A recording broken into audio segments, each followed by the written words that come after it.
Lecture de l'épître du bienheureux apôtre Paul aux Corinthiens. Mes frères, nous vous exhortons à ne pas recevoir en vain la grâce de Dieu, car il a dit: au temps favorable, je t'ai exaucé, et au jour du salut, je t'ai secouru. Voici maintenant le temps favorable, voici maintenant le jour du salut. Ne donnons à personne aucun scandale, afin que notre ministère ne soit pas décrié. Mais montrons-nous en toutes choses comme des ministres de Dieu, par une grande patience dans les tribulations, dans les détresses, dans les angoisses, dans les coups, dans les prisons, dans les séditions, dans les travaux, dans les veilles, dans les jeûnes, par la chasteté, par la science, par la longanimité, par la bonté, par les fruits du Saint-Esprit, par une charité sincère, par la parole de la vérité, par la force de Dieu, par les armes de la justice, à droite et à gauche, dans la gloire et l'ignominie, dans la mauvaise et bonne réputation, comme des séducteurs et pourtant véridiques, comme inconnus et pourtant bien connus,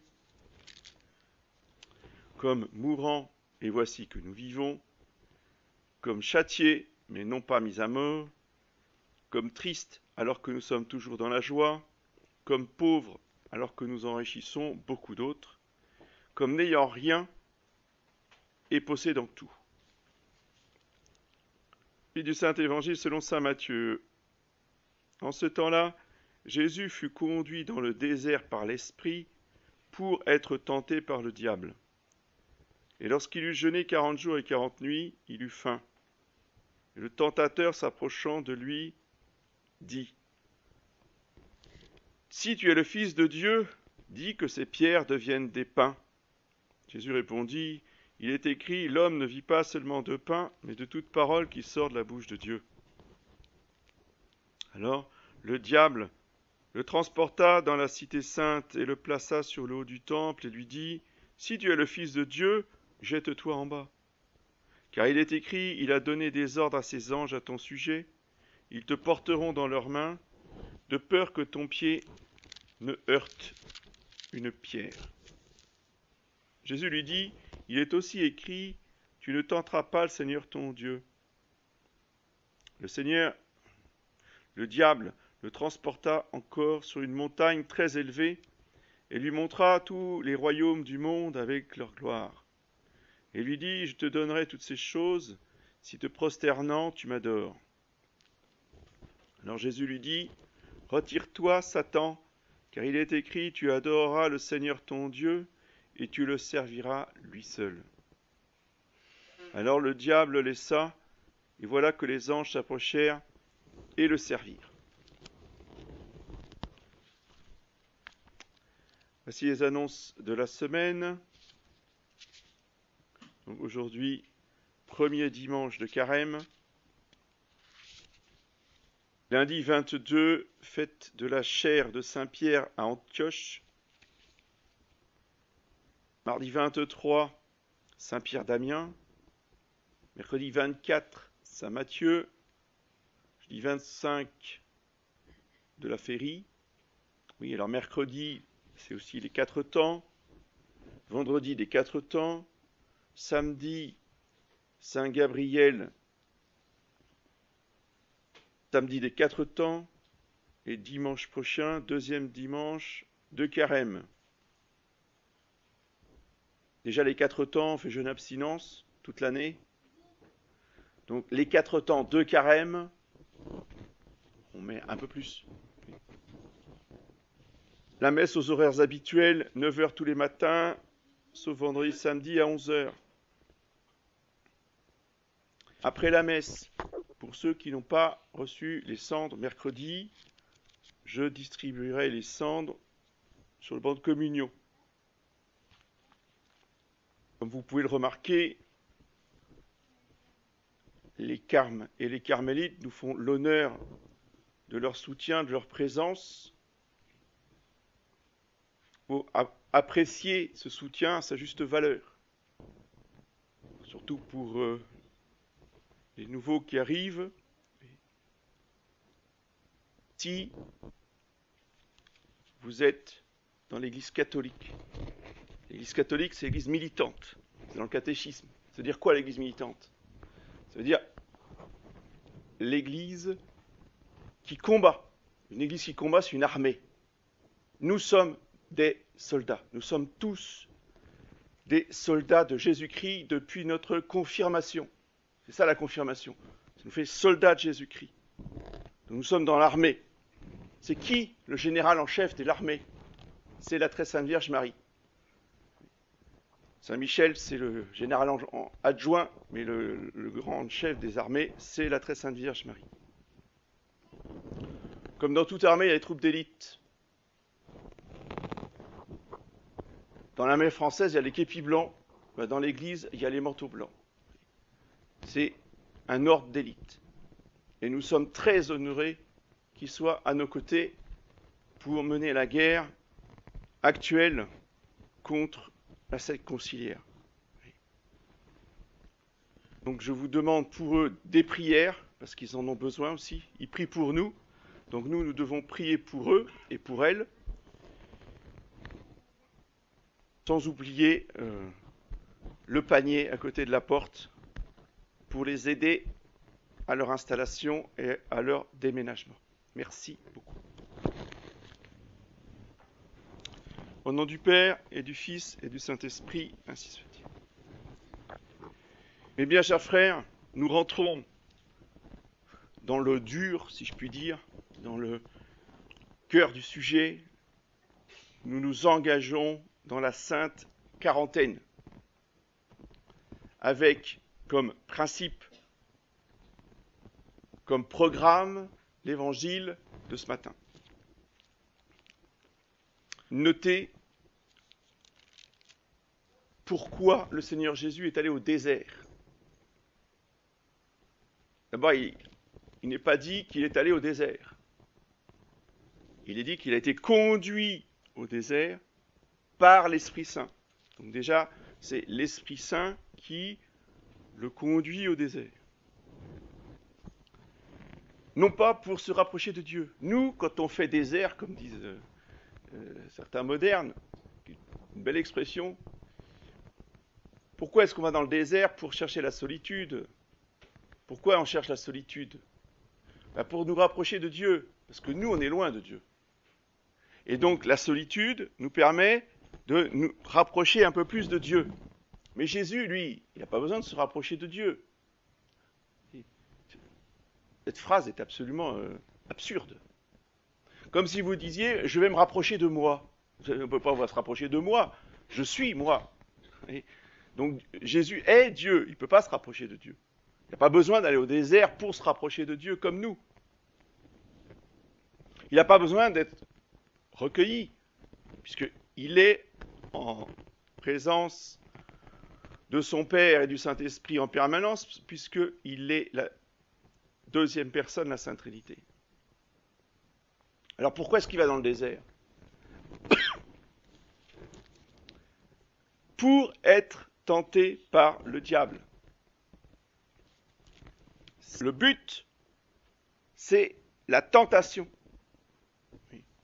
C'est ce que recherche celui qui va dans le désert. Il recherche le combat. Les moines, ça n'existait pas au début. Sauf les carmels, les carmes, qui étaient, mais en dehors de ce qu'on appelle les fils des prophètes, le monachisme, les monastères n'existaient pas. Et il n'y en avait pas besoin. Pourquoi? Parce qu'à partir du moment où vous étiez catholique, que vous receviez le baptême, c'était un ticket quasiment assuré, gratuit, pour les jeux du cirque, mais pas dans les gradins, au milieu, avec les lions. Et donc, être catholique, c'était quasiment automatiquement le martyre. Ça suffisait à faire les saints. Et un jour, ça s'est arrêté. Il n'y avait plus de martyrs, on n'envoyait plus les chrétiens au milieu du cirque. Alors, les catholiques fervents, ils se sont dit, bon là, on est en train de se ramollir. Là, ça devient tranquille. On est catholique et tout va bien. Alors, qu'est-ce qu'ils ont fait? Ils ont été dans le désert. Mais pas pour se reposer. Pas pour dire oh moi je veux pas parler avec les gens, j'aime pas les gens, donc je vais tranquille dans ma grotte et puis je vais finir ma vie comme ça. Non, pas du tout. Pourquoi est-ce qu'ils ont été dans le désert? Justement pour être tentés. Parce que comme il n'y avait plus de combat, la torture, les lions ou les gladiateurs qui les tuaient, ils se sont dit bon bah on va chercher le combat là où il est. C'est-à-dire que puisque les hommes ne veulent plus nous tuer, on va chercher le démon et puis on va se bagarrer avec lui. Et peut-être qu'on aura la chance d'être, peut-être pas martyr, mais au moins de mourir dans le combat. Vous voyez l'esprit? Ceux qui disent que les moines, ils s'isolent, ils s'enferment dans des clôtures pour être tranquilles, quoi, pour vivre leur petite vie tranquille. Ça, c'est la vision des gens du monde. Les mondains, c'est ce qu'ils racontent. Ils ne comprennent rien à la vie monastique. Le moine, s'il s'enferme dans une clôture, c'est pour être tenté. D'accord? C'est pas pour se la couler douce. Comme Jésus, il jeûne, il fait pénitence, il se donne la discipline, il a tout un tas de contraintes pour d'abord châtier son corps et ensuite que son âme soit forte dans le combat. C'est pour ça que je parlais tout à l'heure d'ordre d'élite. Le Carmel, est un ordre d'élite dans ce sens où la caractéristique de cet ordre, c'est la contemplation. Et pour arriver à la contemplation, eh bien, il faut vaincre justement toutes les tentations du diable et avoir un sens aigu du discernement des esprits pour discerner quand le diable attaque. Tous les ordres monastiques se réfèrent à ces combats des pères du désert qui étaient les pionniers, les premiers. Saint Antoine a été le premier moine ermite. Il est au-dessus de la porte de la chapelle.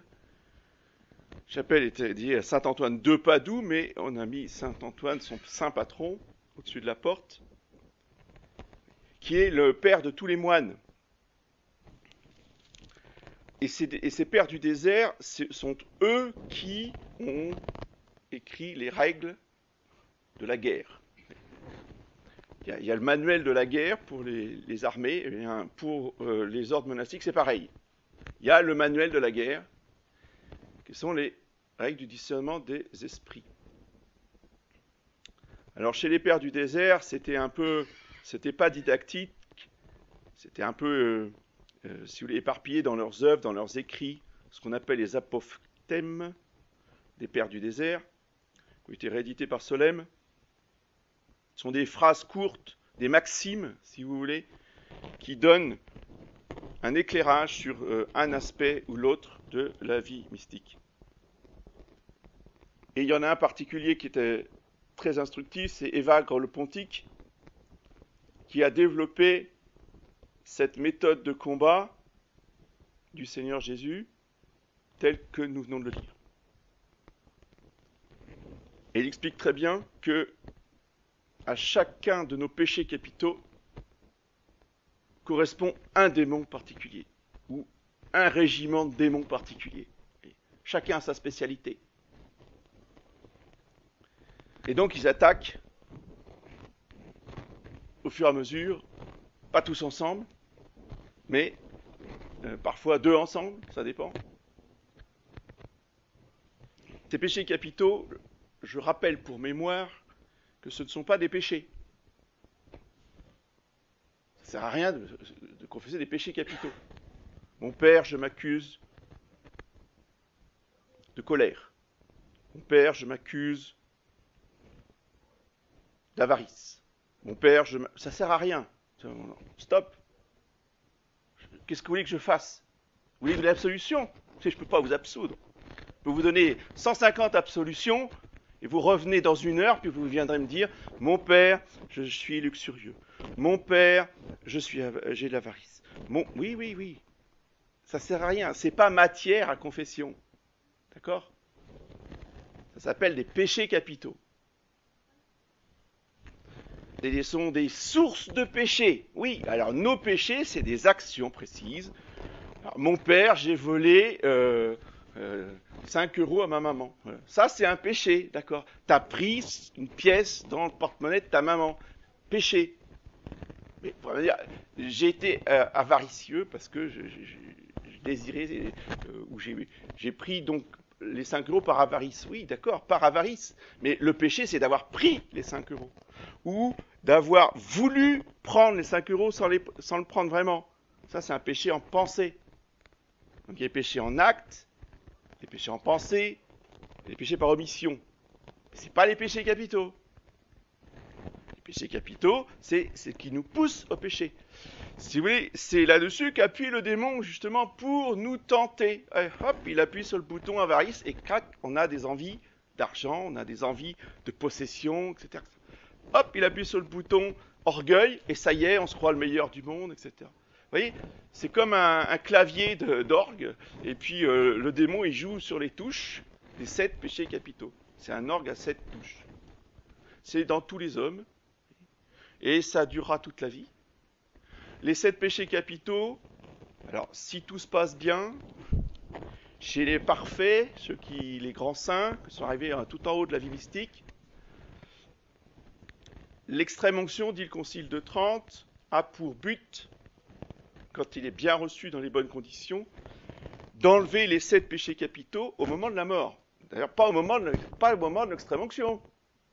Donc même après l'extrême onction, on a toujours les 7 péchés capitaux.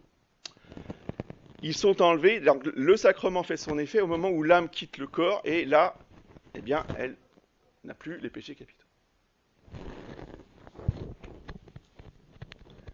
Donc le démon joue avec ses péchés capitaux,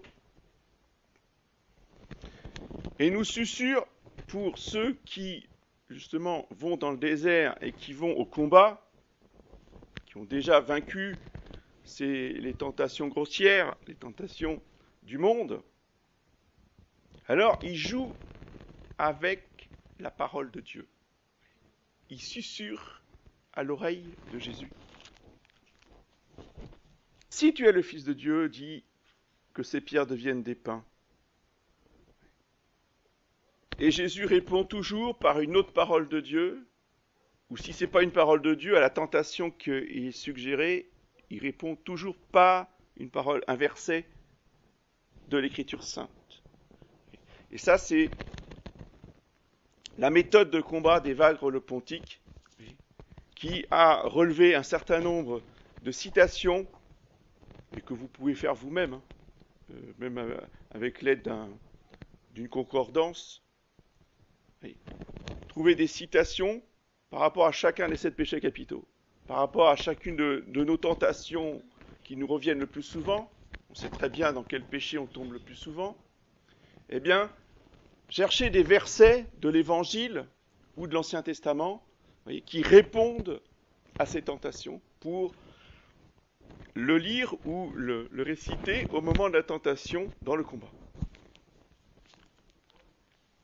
Et comme pour le Seigneur Jésus, eh bien, le démon partira. Le diable le laissa, parce que la parole de Dieu est tellement puissante, c'est une arme tellement puissante, que Satan s'en va vaincu. Et regardez, qu'est-ce que c'est que l'exorcisme ? Quand vous lisez l'exorcisme de Léon XIII, c'est une collection de citations de l'Écriture sainte. C'est ça qui casse la tête du démon. Ça, l'arme très puissante. Saint Paul dit que la parole de Dieu est comme un glaive acéré à 2 tranchants, qui pénètre dans l'âme et qui terrasse le démon. Et dans l'épître, Saint Paul nous tient encore un langage militaire. Quand je vous dis que c'est pas une invention de l'abbé Grossin, que l'Église catholique c'est une armée.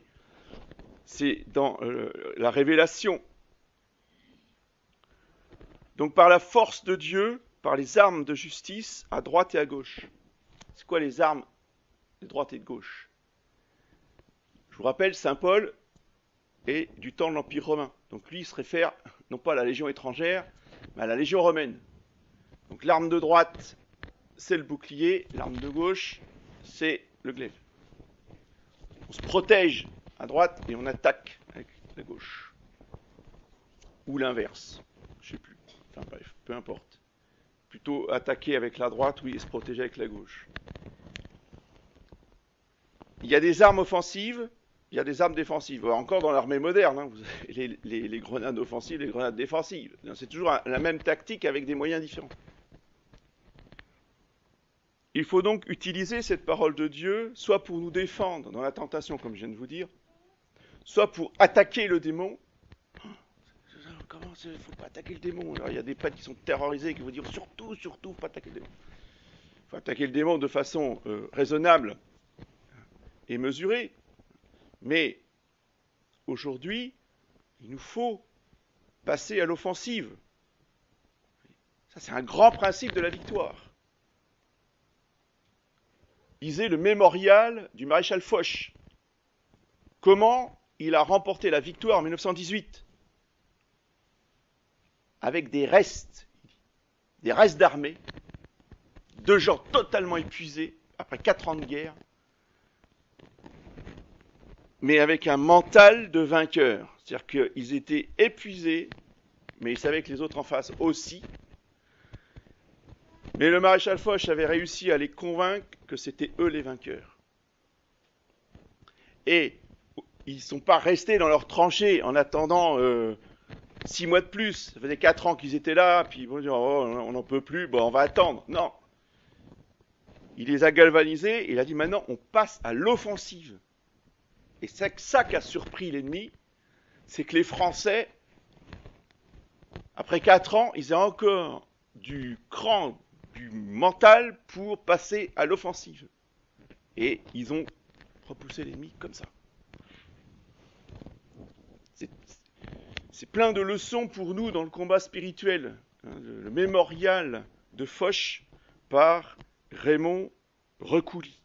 Vous le trouvez d'occasion encore très facilement. C'est l'esprit dans lequel nous devons entamer ce carême. Oui. Ceux qui pensent que c'est fichu, c'est la fin du monde, que de toute façon on va tous se faire spuster, machin, vacciner, truc. Bah ceux-là, c'est pas la peine de continuer. Hein. Dans 6 mois vous êtes morts, hein. Je vous le dis. Hein. Non mais je vous le dis. La vie c'est une question de mental. Si vous voulez vivre, faut y croire. Faut se battre en disant je vais vaincre. Sinon, c'est fichu. Relisez le maréchal Foch. Seulement, on n'y croit plus dans sa propre puissance. On ne croit plus dans la force des armes spirituelles. Oui. On ne croit plus. Si, on y croit, mais bien sûr, monsieur l'abbé, je crois dans le catéchisme, je crois dans le credo. Oui, non, mais d'accord, mais concrètement, on n'y croit plus. Tout est fichu, on ne va pas y arriver. L'Antéchrist, il est là. Même quand l'Antéchrist, il sera là, on aura Saint Élie qui regardera dans les yeux et qui lui dira tous ses péchés, qui lui fera les reproches. Et l'Antéchrist, il ne pourra rien faire contre Saint Élie. Mais ça, on n'y croit pas. On dit, oh, c'est dans les livres, c'est des histoires pour les enfants, c'est dans la vie des saints, c'est pas, mais moi, je suis pas Saint Élie. Comment ça, pas Saint Élie? Oui, on n'a pas les vertus de Saint Élie, mais on a la même Sainte Trinité dans l'âme. C'est pas une autre Sainte Trinité, c'est la même. Seulement, il faut y croire. C'est tout. C'est juste une question de foi. C'est tout. Et entre Élie et nous, il n'y a aucune différence de nature humaine. Il est un homme comme nous. Il est fait de la même chair, des mêmes sangs et des mêmes os que nous. Seulement lui, il avait une foi à déplacer les montagnes. Et nous, on n'y croit pas. C'est juste ça la différence entre Saint Élie et nous. Oui.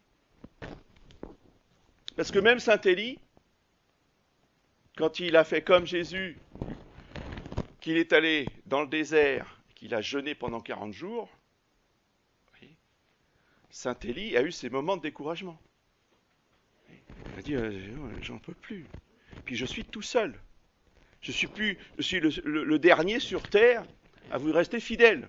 Il y a un ange qui vient le trouver et qui lui dit, attends, arrête de dire des bêtises, t'en sais strictement rien, C'est comme nous, quand on a la perte de morale chez nous, on est tout seul. Il n'y a personne. On est fichu parce qu'on est tellement peu nombreux. Mais qu'est-ce qu'on en sait? Vous connaissez, vous, tous les catholiques du monde entier qui sont fidèles à Jésus, qui restent en état de grâce, qui continuent à se battre contre les tentations? Vous les connaissez tous? Ben non. Il y en a des milliers qu'on ne connaît pas, et partout sur la planète, qu'on ne connaît pas, qu'on n'a jamais vu, qu'on n'a jamais rencontré, mais ils sont là. Et comme Saint Élie, il faut reprendre courage. Il y a 6 mois, il y a 4 mois, on ignorait totalement l'existence de nos frères carmes et carmélites.